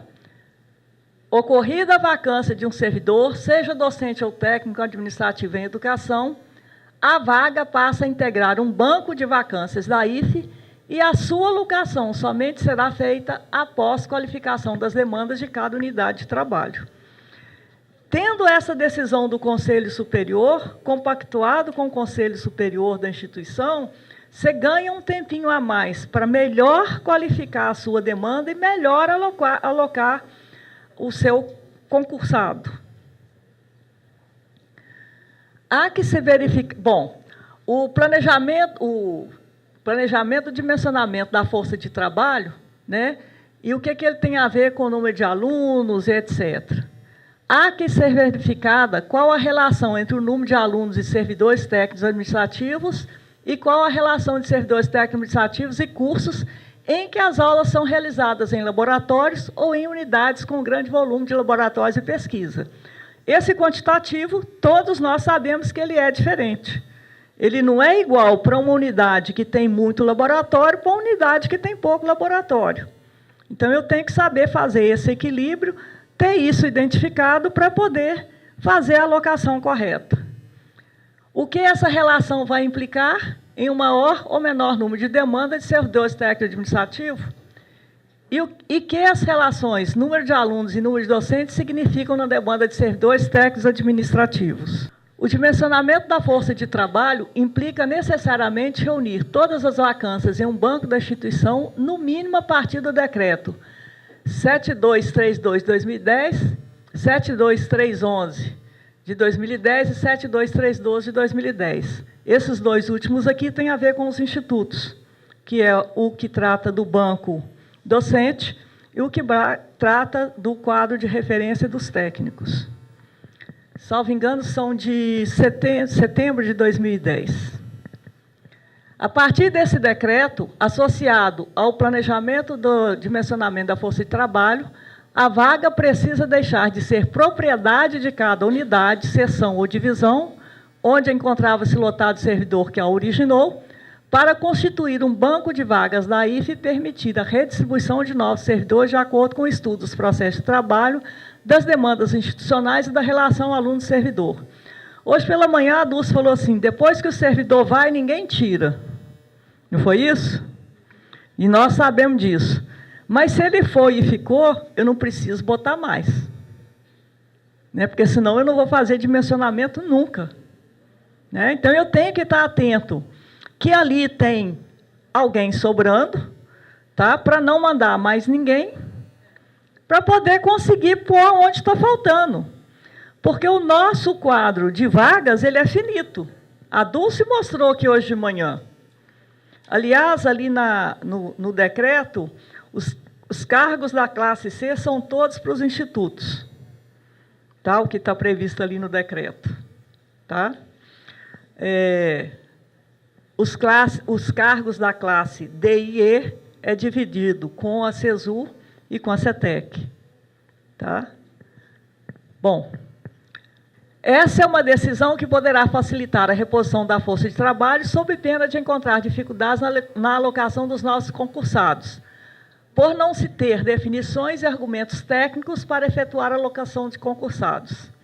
Há que se verificar, embora seja proibido por lei, se há servidores em desvio de função. As carinhas tristes da Lânia. Nem sempre tristes. Esse problema ocorre em função das readaptações por laudo médico que podem ocorrer ou com limitação das atribuições ou pelo exercício de atividade similar. Então, se tem problema de readaptação, ou ele vai ficar fazendo atividade similar, né? Ou ele vai ficar trabalhando com limitação das atribuições. Se nenhuma duas dessas hipóteses for possível, só vai acontecer uma coisa, vai ter que aposentá-lo por invalidez. Se o readaptando foi deslocado das funções originais de seu cargo e passou a exercer outras, no momento da sua reposição, há que se ter cuidado para que não seja feito somente em razão da denominação do cargo, em detrimento das atribuições efetivamente exercidas. Como identificar o quantitativo necessário de pessoa para suprir o absenteísmo e as licenças de concessão obrigatória? Isso todo mundo já sabe. A reposição do nosso quadro ela está sendo em um número muito grande de mulheres em idade fértil. Tá? Isso significa que quanto mais eu puder pulverizar e equilibrar quantitativo de homens e mulheres no setor, menos problema eu vou ter se, por acaso, só tem 4 mulheres e as 4 resolverem ficar grávidas ao mesmo tempo, o setor fechou. Tá? Esse é um indicador que até bem pouco tempo a gente não atinava para ele. Né? Não contratava desde 1980 praticamente, as últimas levas que entraram foram a partir daí. Lá atrás tinha esse problema, nos anos 90 já não vai ter tanto.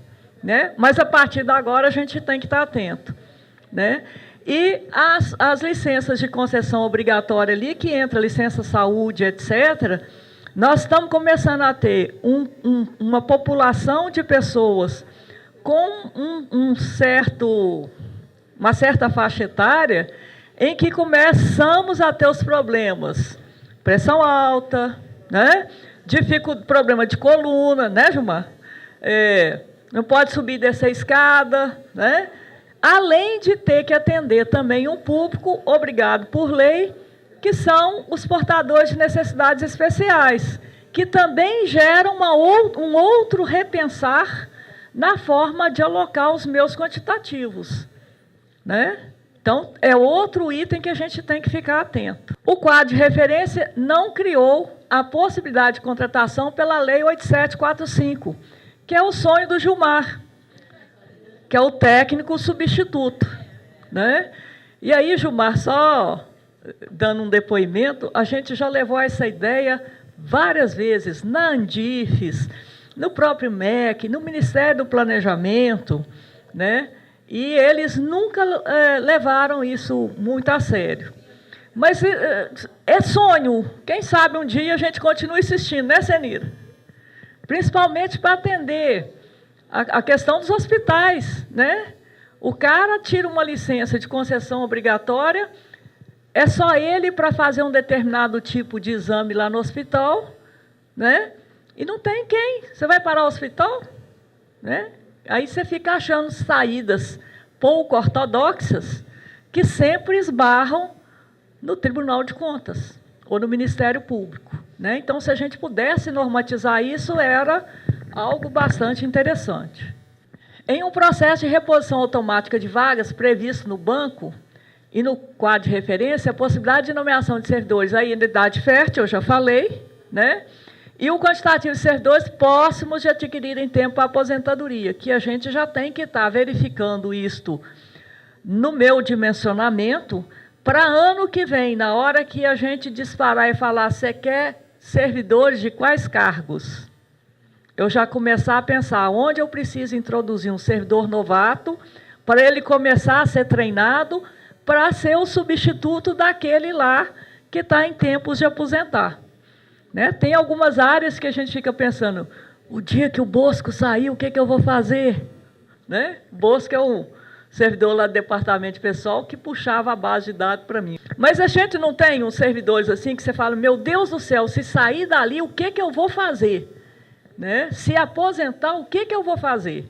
Porque esse intervalo de tempo que a gente ficou sem realizar concurso, ele não permitiu fazer esse rito da passagem de um antigo treinando um novo. E a grande falha que a gente percebe no nosso fazer diário é que a gente não tem tempo de fazer as manualizações, as rotinas de trabalho, de deixar escrito para quem chega o que é que ele vai poder ter um roteiro e poder tramitar minimamente ali para dar conta do serviço. Né? Lembrando que o Código de Ética e a Lei 812 sempre fala em ter manuais de procedimentos. E a gente nunca tem tempo de fazer isso. O RH diz que hoje já não pode falar mais assim, né? A gestão de pessoas, né? Não deve apenas realizar concursos públicos para reposições automáticas em detrimento de outras atividades também importantes, como programas de capacitação, qualificação, avaliação de desempenho, estágio probatório, qualidade de vida e outros de sua responsabilidade e competência. Então, por isso que eu faço a pergunta lá no início. O meu fazer diário está sendo alterado todo dia. O PL foi a lei, o projeto de lei que criava cargos, virou lei e foi publicado dia 26 de junho. Né? A partir dali, nós estamos no maior sufoco para tentar pensar os cargos que nós vamos distribuir, quando distribuir, tá? E qual o quantitativo necessário. E aí, tem que ter, plagiando a Dulce hoje de manhã, um bom planejamento. Tá? E quem não tem essa dimensão, quem não está pensando nisso, corre o risco de ser atropelado por algumas perguntas que eu tive que fazer na CETEC. Tá? Qual o concurso que você tem? Qual a data que foi publicado? Qual a data que foi homologado? Tem saldo de servidor homologado? Você tem demanda para esse cargo? Me responda isso, que se eu tiver código de vaga, eu libero para você salvar concurso. Salvamos, se vocês virem o Diário Oficial aí de uns dias para trás, nós estamos salvando um monte de concurso que estava em véspera de vencer, tá? No caso da CETEC. E só não conseguimos liberar aquilo que a gente não tinha código de vaga. Tá? Para isso, a gente depende da Lei 12.677, e aí ainda a gente depende do start do Ministério do Planejamento para nós, para a gente repassar. Tá? Voltando um pouquinho para a CETEC, um pouquinho mais, na documentação que eu achei, nos pactos firmados, nos acordos de meta firmados com os institutos, eu achei uma relação de, para cada 1.200 alunos, 60 docentes e 45 técnicos. Tá? Então, essa é a relação que a gente está trabalhando para ver o que a gente já fez de aporte de vagas para os institutos, o que ainda falta para cumprir essa relação. Tá? Se vocês... Quantos aqui conhecem... Tem quantos aqui de instituto?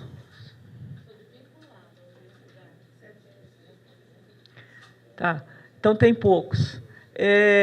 Eu ia perguntar exatamente se vocês conhecem o termo de acordo de metas que foi firmado. Não? Então, procurem com o seu diretor, e lá no, salvo engano, item 10, vai dizer que todos são responsáveis por manter os sistemas CIMEC, ETEC e Companhia Limitada e os demais sistemas que o governo usa atualizados. Tá? Qual é a dificuldade? E aí eu vou voltar um pouco de todas as falas aqui eu ouvi de manhã. Não tem sistema, não tem sistema, não tem sistema. Qual é a dificuldade nossa? Tá?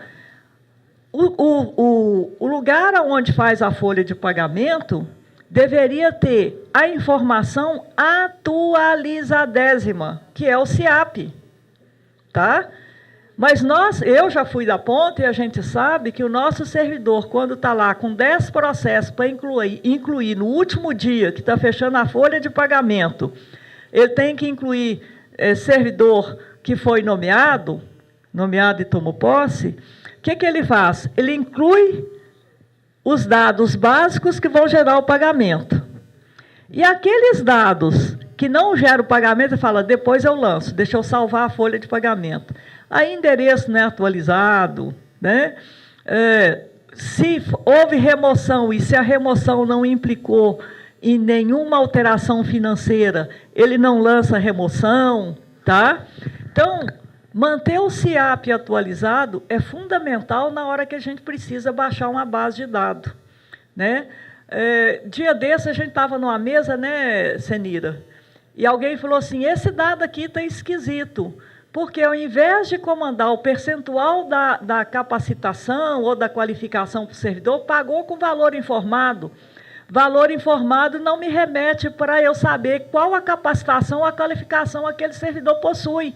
E isso, numa mesa de negociação, é terrível, tanto para a Fazubra quanto para nós. Porque você não tem com base, uma base para você, correta, para você falar, não, aqui... se der um ganho financeiro assim assado, vai dar um impacto X. Né? Então, mantenham os sistemas atualizados. O CIMEC, tá? Que é o sistema onde tudo que é pactuado é lançado lá dentro. Quem lida com o CIMEC sabe disso. E o governo tem feito todo o controle do que ele já distribuiu de aporte para as universidades e os institutos por meio do CIMEC. Então, se você olhar lá, dado de concurso, quanto que já colocou, qual era a previsão de docente, de técnico para cada um. Tá? Está lá no CIMEC. Então, mantenha os dados atualizados.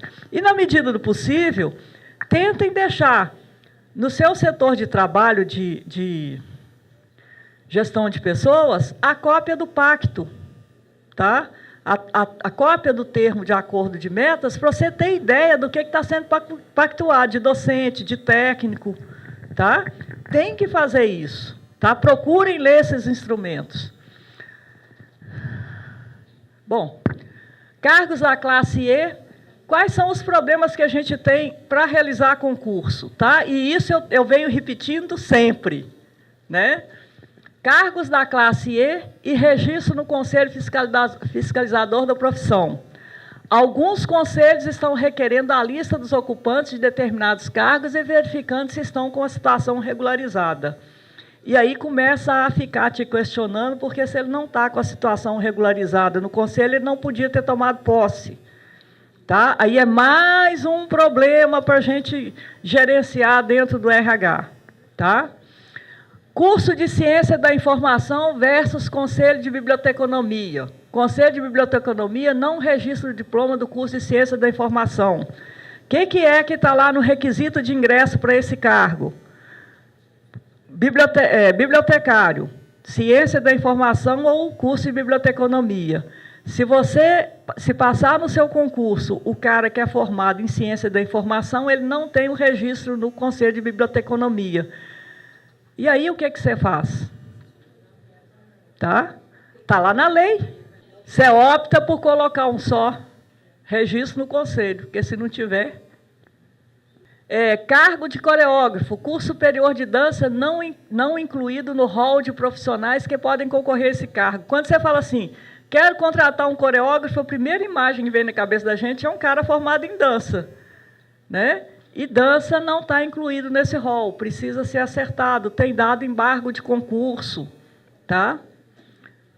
Nível de escolaridade, técnico profissionalizante versus curso superior, técnico de contabilidade, contador, técnico de laboratório versus biólogo ou químico. Segundo a nota técnica da RCRH, enquanto a Lei 11.091 não for alterada, não é possível dar posse a candidato a uma vaga, por exemplo, de cargo de técnico de contabilidade, que não possua o curso profissionalizante em nível médio de técnico de contabilidade, mas possua diploma de nível superior de ciências contábeis. Várias demandas judiciais, favoráveis e desfavoráveis aos candidatos. Tá? Então, tem hora que ganha, tem hora que não.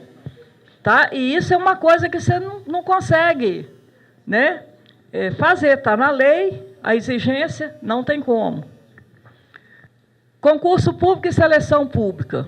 O que é necessário para iniciar o procedimento de realização de um concurso ou de seleção pública? Pode passar. Para a reposição de vaga do quadro efetivo, técnico administrativo em educação, vagas permitidas no quadro de referência. Para docente efetivo, espaço no banco e código de vaga. Professor substituto, vaga decorrente de exoneração ou demissão, falecimento, aposentadoria, afastamento para capacitação e afastamento ou licença de concessão obrigatória. Nomeação para ocupar cargo de direção de reitor, vice-reitor, pró-reitor e diretor de campus.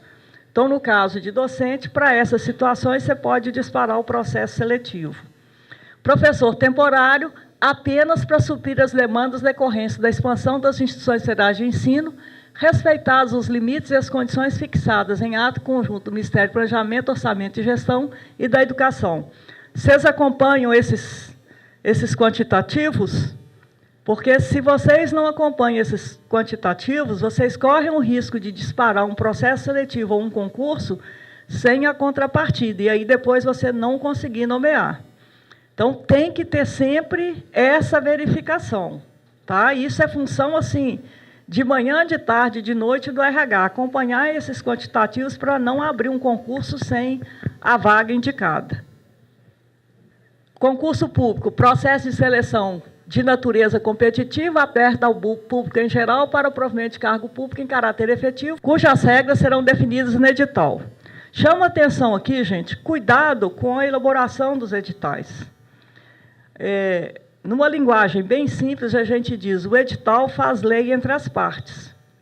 Então, se eu coloco alguma coisa errada no edital e publico, vai dar um trabalhão para poder desfazer aquilo que saiu, se eu fiz errado. Tá? Então, leiam sempre o edital, confiram sempre. Eu já peguei edital de concurso para uma determinada categoria, que o requisito de ingresso é a 8ª série, e o requisito de ingresso que foi colocado no edital foi 2º grau, ensino médio completo. Tá? Essa pessoa simplesmente vai deixar de ter o incentivo à qualificação. Porque se o requisito de ingresso colocado no edital foi o ensino médio, e se o requisito era a 8ª série, se ela tivesse o 2º grau, ela teria o direito, o incentivo à qualificação. Como o requisito mudou, né? Além do que pode dar ação judicial, porque se alguém conhecer o rol dos requisitos de ingresso para os cargos, ele pode embargar. Tá? Então, tem que ter muito cuidado com isso.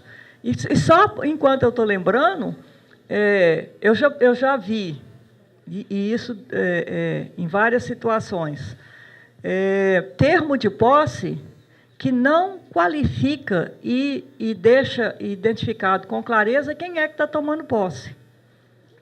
Tá?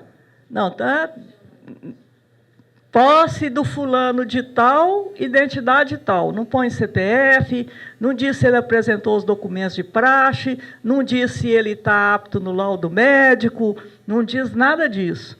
Esse é um prato cheio para chegar um auditor e começar a criar caso, né? Então, tem que ter cuidado. Me parece que na página do Ministério do Planejamento, lá da SRH, da CEGEP, tem modelo de termo de posse, tá? Salvo engano. Tá? Então, seria interessante dar uma olhada nisso. Seleção pública, aqui eu fiz só a diferença de um para o outro, né? A seleção pública é um processo mais rápido, né? Mais ligeiro e para atender as necessidades temporárias. O concurso público é para cargo definitivo. O cara vai entrar e pode ficar até aposentar. O artigo 10 do Decreto 6944/2009 estabelece que a competência do Ministério do Planejamento, Orçamento e Gestão autorizar a realização de concurso público nos órgãos e entidades da administração pública federal, direta, autárquica e fundacional e decidir sobre o provimento de cargos e empregos públicos, bem como expedir os atos complementares necessários para este fim.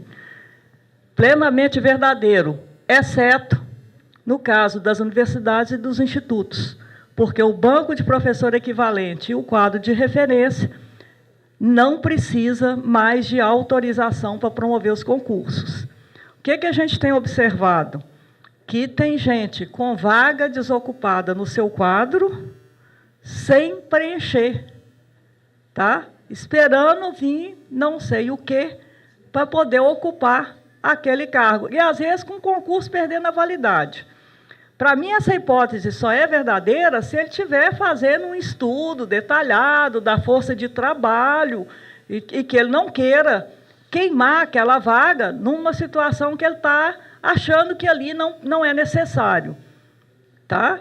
Mas isso pode justificar com uma vaga, com duas, mas não com 50, com 100. Né? Porque aí a gente começa a avaliar que a pessoa está passando batido nesse gerenciamento desses quantitativos.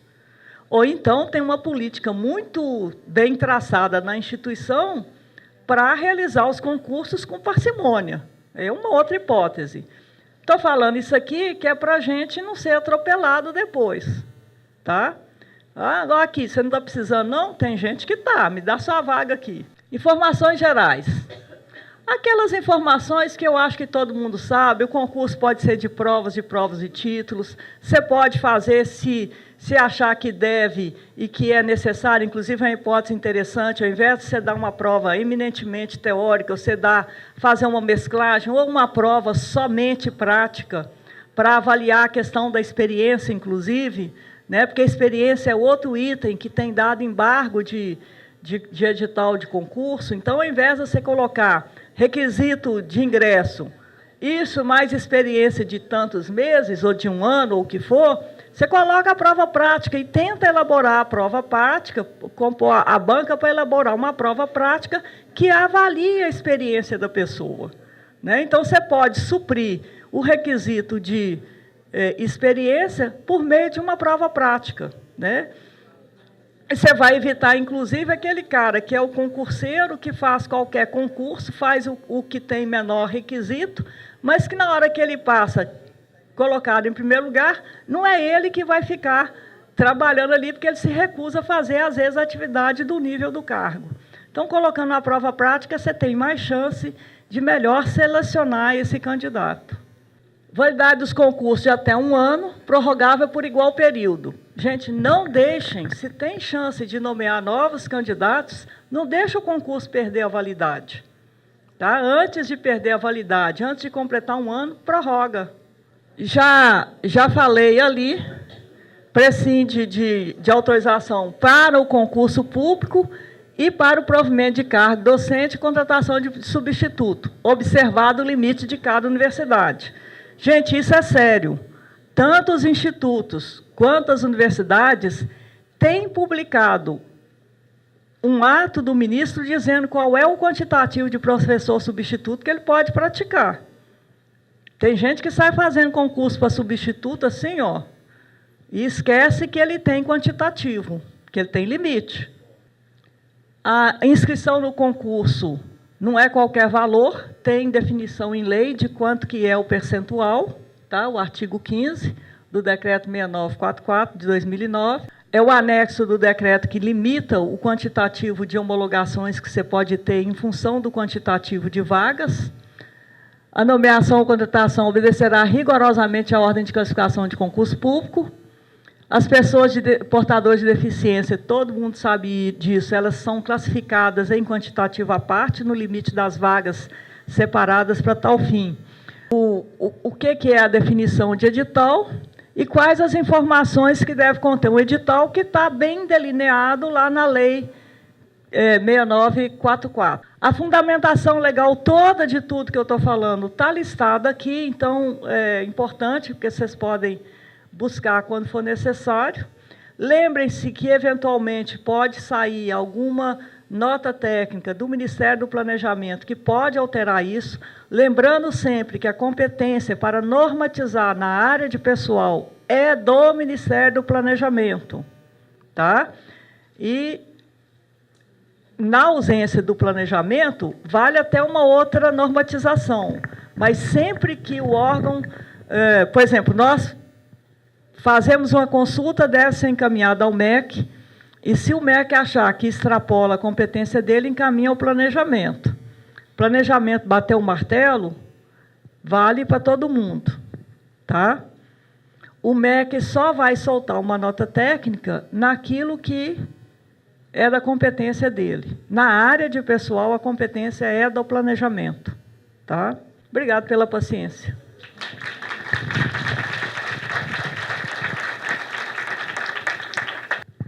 Professora Carmen, colegas, boa tarde. Meu nome é Josiana, sou da Federal do Espírito Santo. Na verdade, a gente tem duas perguntas que são bem específicas. Até a professora Carmen citou a questão das demandas judiciais em função da habilitação profissional e da escolaridade no caso de concursos. Lá na UFES, a gente tem tido muitas demandas judiciais no caso de cargos de nível D, que a pessoa apresenta uma formação de nível superior. Recentemente, até nossa diretora Solange disse que nós tivemos a surpresa de dois servidores que perderam na última instância, apresentaram um mandado de segurança, ingressaram, fizeram o provimento, estão trabalhando e perderam na última instância. Então, agora a gente vai ter que tomar a decisão, está no âmbito da Procuradoria-Geral, e a gente vai ter que tomar a decisão do que fazer com esses servidores. Mas a gente tem tido muitas situações, e o nosso caso crítico são os técnicos de laboratório. O técnico de laboratório área biologia, que acho que é conhecido de todos, a gente tem lá uma situação mesmo crítica. Até no último sábado passou naquele Globo Universidade uma reportagem nossa da UFES, do curso de biologia, e até foi citado pelo rapaz que não tem técnico de laboratório, nossos laboratórios de biologia, que são alunos, bolsistas e professores que fazem a manutenção do laboratório. Por quê? Porque a gente não tem mais curso técnico de biologia. Então, acaba que a maioria dos servidores entram como biólogos, e aí são os concurseiros que passam em outros concursos, não ficam, e aí a gente fica nessa situação. E a outra pergunta, também em relação ao provimento, nós temos um certame que está ocorrendo, que tem o curso de técnico em artes gráficas, que foi em função, uma reposição em função de aposentadoria. E nós não temos habilitação profissional para esse cargo, embora a descrição do cargo coloque como curso técnico com habilitação profissional. Então, essa é uma pergunta de como fazermos no caso do provimento em janeiro de 2013. E a outra pergunta, também em relação a essa questão judicial, que é uma dúvida que nós temos quando da concessão do incentivo à qualificação. Por exemplo, o técnico de laboratório área biologia, ele ingressa com cargo, com o curso de biólogo. Só que, quando ele ingressa com demanda judicial, com o curso de superior em biologia, como é que a gente faz para conceder o incentivo à qualificação pelo mesmo curso que ele obteve o provimento? Aí a gente analisa a questão da lei, que é uma escolaridade superior ao cargo, ou a gente vai analisar a questão de que ele acessou o cargo por meio desse curso. Aí bom, a gente já teve um caso que gera uma outra demanda judicial. Então, essas são as perguntas. Olha, gente, é o problema crucial, tá? Daí que, assim, é necessário a gente fazer todas essas colocações, listar tudo isso, porque aqui a gente fala algumas, mas deve ter mais, né? Para a gente poder ver se, na negociação da Comissão Nacional, a gente consegue alterar esses problemas. Por exemplo, uma sugestão, no caso do técnico de laboratório, o biólogo, né, poderia ser requisito mínimo de ingresso, também ocorrendo aqui, porque alguns juízes avaliam que quem pode mais, pode menos.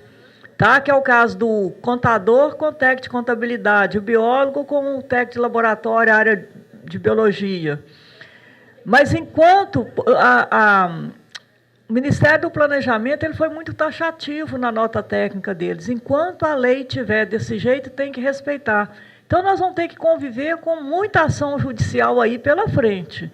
E a ação judicial a gente ganha um tempo enorme, né? Porque tem que responder, depois tem que ver, acompanhar, né? Então, eu não tenho solução para isso, tá? Porque a lei está muito clara e quem pode falar na área já falou que enquanto a lei estiver vigente, a gente tem que respeitar, tá? Mas seria interessante, vocês que estão na ponta, ir listando isso tudo e encaminhando, seja para a FASUBRA, seja para a gente tentar consertar o que está no PCCETAI. Tá? Raramente dá dúvida no concurso de docente com relação ao requisito de ingresso, porque o edital normalmente é claro, eu quero um doutor, eu quero um mestre. Né? Pode dar divergência na área, eu quero um mestre na área X e um cara achar que a área Y que ele tem é correlata. Né? Mas isso tem até outros mecanismos para verificar. Mas eu sinto muito, colega. Não tenho resposta. Tá? Com relação ao incentivo à qualificação, tem um cargo que é histórico na universidade, que a gente, aliás, 2 cargos, que a gente custou a desvendar o que é fazer. É o engenheiro de segurança do trabalho e o enfermeiro e enfermagem do trabalho. Para ele ter esse título, ele faz 2 especializações. Portanto, o requisito de ingresso não é mais o curso superior nesses 2 cargos. É o curso superior mais a especialização. Neste caso, não faz jus à progressão, porque a lei é clara. É o